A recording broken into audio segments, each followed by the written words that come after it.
ప్రభునామానికి మహిమ కలుగును గాక. మీ అందరికీ కూడా ఉదయకాలపు శుభములండి. మరి ప్రతిరోజు దేవుడు మనతో మాట్లాడుతున్నటువంటి వాగ్దానాలన్నిటి బట్టి దేవుని నామానికి మహిమ కలుగును గాక. మీరందరూ కూడా ఆ వాగ్దానాలు చూసి ప్రార్థన చేసుకొని మరి మీ దినాన్ని ప్రారంభిస్తున్నారని నేను నమ్ముతున్నాను.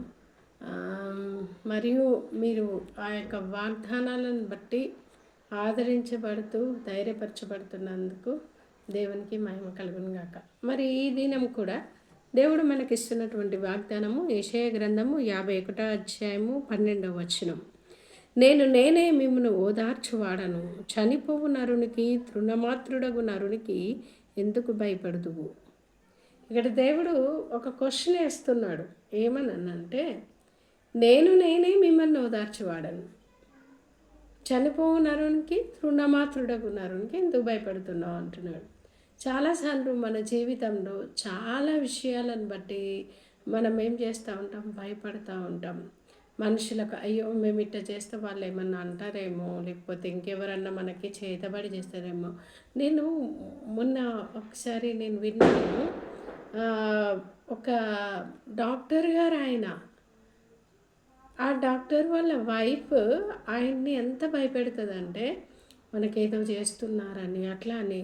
సరే ఆవిడ అంటే మరి తను తక్కువ చదువుకున్నారేమో నాకు తెలియదు, కానీ ఇతను ఒక ఎంబీబీఎస్ డాక్టర్ అయి ఉండి తను వాటికి భయపడుతున్నారంటే నాకు చాలా ఆశ్చర్యం వేసింది. ఎందుకు అని అంటే వా తను సైన్స్ పరంగానే ఉంటారు కదా. జనరల్గా ఈ సైన్స్ నమ్మేవాళ్ళు ఈ వీటిని నమ్మరు కదా అనేసి కొంచెం ఆశ్చర్యం వేసింది నాకు. అయితే ఇలాంటి పిరికిలో చాలామంది చిక్కుకొని ఉంటారు. ఏమైద్దో, నిమ్మకాయ దొక్కేసి వచ్చినా ఏమైద్దో, లేకపోతే ఇంకేదో అయింది దానివల్ల నాకేమైద్దో, ఏం ప్రమాదమో, లేకపోతే అతనికి ఎవరికో మనం ఏదో చేసినామనో, లేకపోతే ఇంకేదో గొడవ అయిందనో, మమ్మల్ని ఏం చేస్తారో అని భయపడతారంట. మనం భయపడే వాళ్ళు, అందుకే భయపడే వాళ్ళతో దేవుడు అంటా ఉన్నాడు, ఎందుకు భయపడుతున్నావు నువ్వు, తృణమాత్రుడగు నరుడు. తృణం అంటే చిన్న, అలాంటి నరునికి నువ్వెందుకు భయపడుతున్నావు? సర్వశక్తిమంతుడమైన దేవుడను నేను, నాకు అసాధ్యమైంది ఏదైనా ఉన్నదా అని దేవుడు మాట్లాడతాడు. అట్లాంటి దేవునికి భయపడాలి. కానీ మనం ఏం చేస్తే దేవునికి భయపడం, కానీ మనుషులకి ఎక్కువ భయపడతాం అన్నమాట. అయితే ఇక్కడ మనము 11వ వచనం చదివితే చాలా బాగా అర్థమవుతుంది మనకి. యెహోవా విమోచించిన వారు సంగీతనాదముతో సియోనుకు తిరిగి వచ్చెదరు. నిత్య సంతోషము వారి తలల మీద ఉండును. వారు సంతోషానందము గలవారగుదురు. దుఃఖమును నిట్టూర్పును తొలగిపోవును. నేనే మిమ్మల్ని ఓదార్చువాడను అంటున్నాడు. అయితే ఈ సియోను అని అంటే ఎవరంటే ఇశ్రాయేలీలు. వాస్తవానికి ఇశ్రాయేలీలు 12 గోత్రములు. 12 గోత్రాలలో ఉన్నటువంటి ఇశ్రాయేలీలను 3 రాజులు మొదటగా పరిపాలించారు. సౌలు రాజు, దావీదు రాజు మరియు సొలొమోను రాజు. ఈ సొలొమోను రాజు పీరియడ్ వచ్చేసరికి సొలొమోను ఫస్ట్ దేవుని జ్ఞానము చేత నింపబడతాడు. దేవుని చేత అతను అభిషేకించబడ్డటువంటి మంచి గొప్ప జ్ఞానము చేత నింపబడ్డటువంటి వ్యక్తి. ఈయన తన అవసాన దశలో, అంటే తన వృద్ధాప్యమందు తను ఎంతగా అంటే భయంకరమైన స్థితికి దిగజారిపోతాడు. ఆయన దేవుణ్ణి అనుసరించక తన మనసును త్రిప్పేసుకుంటాడు అన్య దేవతల వైపు. అప్పుడు దేవుడు ఆయన యొక్క రాజ్యమును, ఆయన చేసినటువంటి ఆ యొక్క పనికిమాలిన పరిస్థితులన్నిటిని బట్టి రెహబాము కాలంలో, అంటే సొలొమోను యొక్క కుమారుడు రెహబాము కాలంకి వచ్చేసరికి యరొబాము అనే అటువంటి వ్యక్తి ఈ యొక్క సొలొమోను రాజును ఫస్ట్ నుండే వ్యతిరేకిస్తుంటాడు. కానీ సొలొమోను చాలా అధికారం చేత, పవర్ చేత ఉన్నాడు కాబట్టి ఇతను వెళ్ళి వేరే చోట దాక్కుంటాడు. ఈ సొలొమోను ఎప్పుడైతే చనిపోతాడో వెంటనే రెహబాము కాలంకి వచ్చేసరికి యరొబాము ఏం చేస్తాడంటే ఇశ్రాయేలీల 10 గోత్రాలని ఆయన సపరేట్ చేసుకుంటాడు. ఆయన రాజుగా ప్రకటించుకుంటారు. 10 గోత్రాల వ్యక్తులను తన వైపు తిప్పుకుంటాడు అనమాట.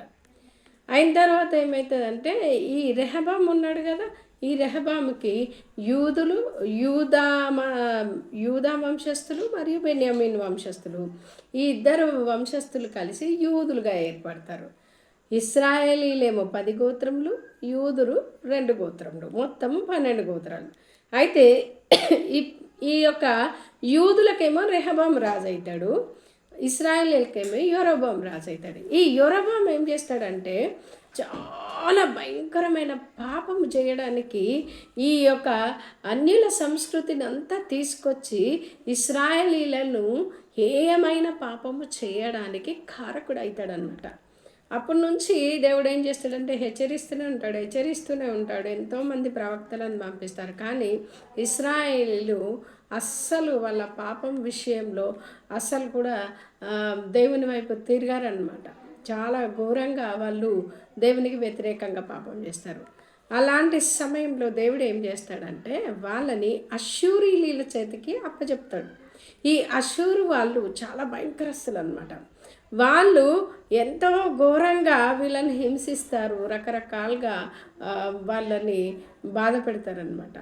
అలాంటి స్థితిలో ఉన్నప్పుడు అప్పుడు వాళ్ళు తిరిగి దేవుని జ్ఞాపకం చేసుకొని, అయ్యా మేము ఇంత భయంకరమైన పరిస్థితులలో ఉన్నాము, మమ్మల్ని దయచేసి విడిపించు అని వాళ్ళు మొరపెట్టిన మొరను విని దేవుడు ఏం చెప్తున్నాడంటే యెషయా కాలానికి వచ్చేసరికి వాళ్ళకి ఈ ప్రవచనం ఎత్తి చెప్పు అని చెప్పి దేవుడు యెషయాకు కలిగించినటువంటి ప్రత్యక్షత ఇది. ఆ ప్రత్యక్షతలోనే అంటున్నాడు ఏమని, నేనే ముఖ్యంగా ఆయన విమోచిస్తా అంటున్నాడు ఇక్కడ.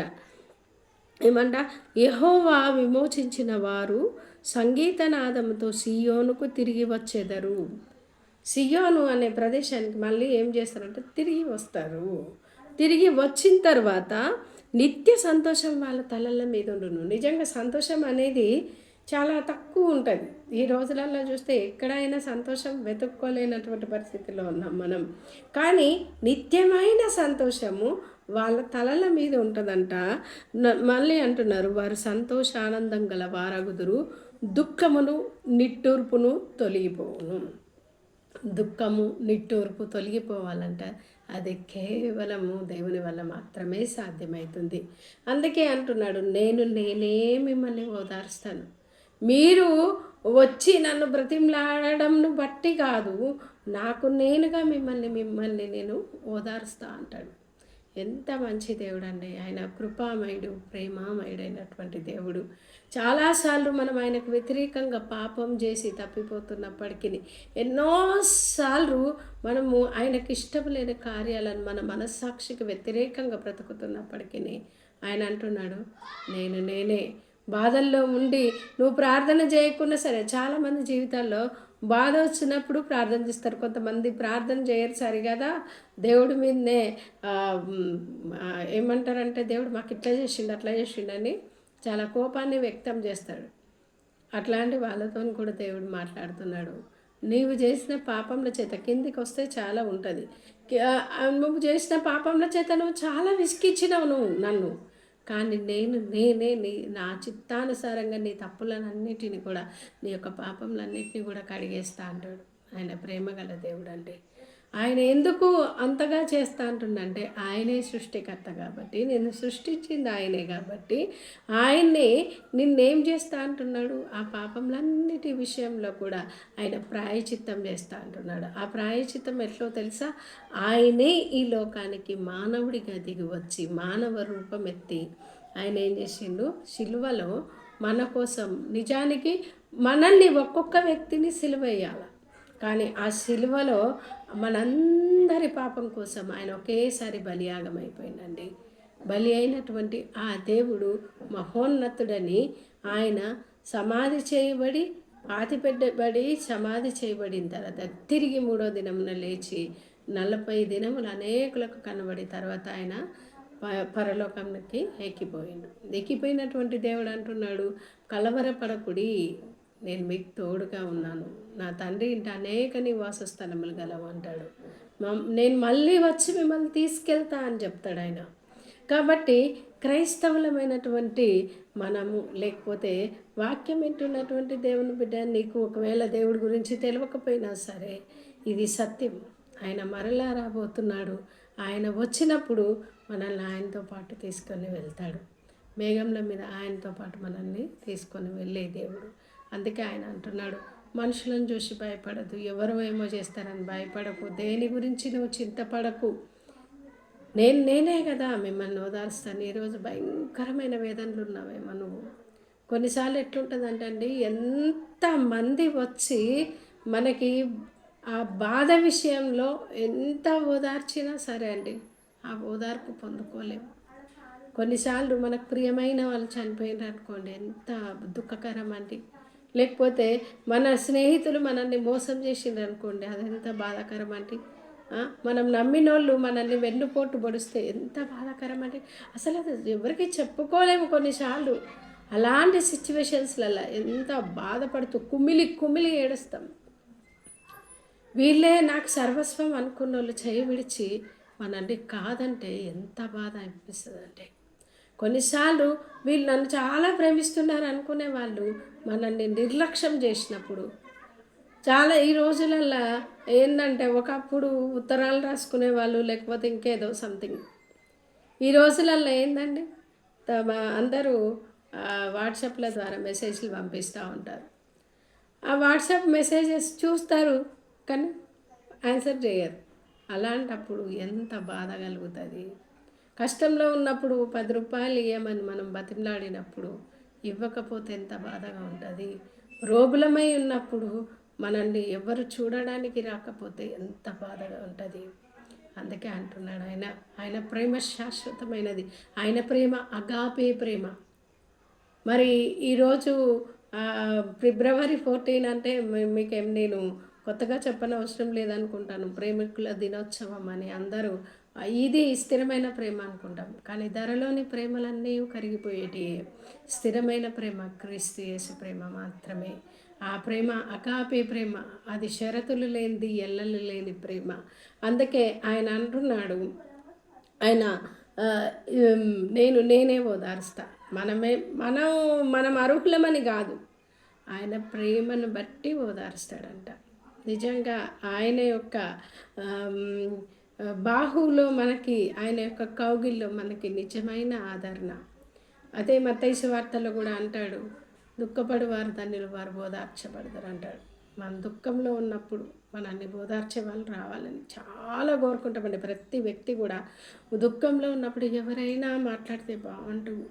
ఎంత వ్యసనాలకు బానిసలు అవుతారంటే కొందరు ఆ తట్టుకోలేక, మరికొందరు అసలు తనునే చాలించి వెళ్ళిపోతారు. నన్ను ఎవరు కేర్ చేయట్లేదు, నన్ను ఎవరు పట్టించుకోవట్లేదని. కానీ ప్రియమైన దేవుని బిడ్డ, ఈ ఉదయకాలంలో దేవునితో మాట్లాడుతున్నాడు. ఆయన నిజ ప్రేమికుడు. నిన్ను ఆ అంతం వరకు ప్రేమిస్తూనే ఉంటాడు. నువ్వు ఎలాంటి స్థితిలో ఉన్నా ఆయన అంటున్నాడు, నేనే నిన్ను ఓదారుస్తాను, నీకు సంతోషంను అనుగ్రహిస్తాను, నిన్ను విమోచిస్తాను, విడిపిస్తా అంటున్నాడు. నువ్వు ఏ పరిస్థితిలో ఉన్నా సరే ఆయన నిన్ను విడిపించే దేవుడు. దుఃఖమును నిట్టూర్పును తొలగిపోయినాయి అంటున్నాడు. అంతే, నువ్వు నమ్మి దేవుని స్తుతించు, దేవుడు నీ జీవితంలో గొప్ప కార్యం చేస్తాడు. అట్టి కృప చేత దేవుడు నిన్ను దీవించి ఆశీర్వదించును గాక. చిన్న ప్రార్థన చేసుకుందాం. మహాపరిశుద్ధుడా, మహోన్నతుడా, నీ జీవం గల దేవా, దయగలిగిన మా రక్షకుడా యేసయ్యానికి స్తోత్రం. ఈ యొక్క దినాన ప్రభా నీ పాసనిలో చేరి నీ నామాన్ని కనపరచడానికి మీరు మాకు ఇచ్చిన అవకాశం బట్టి స్తోత్రం.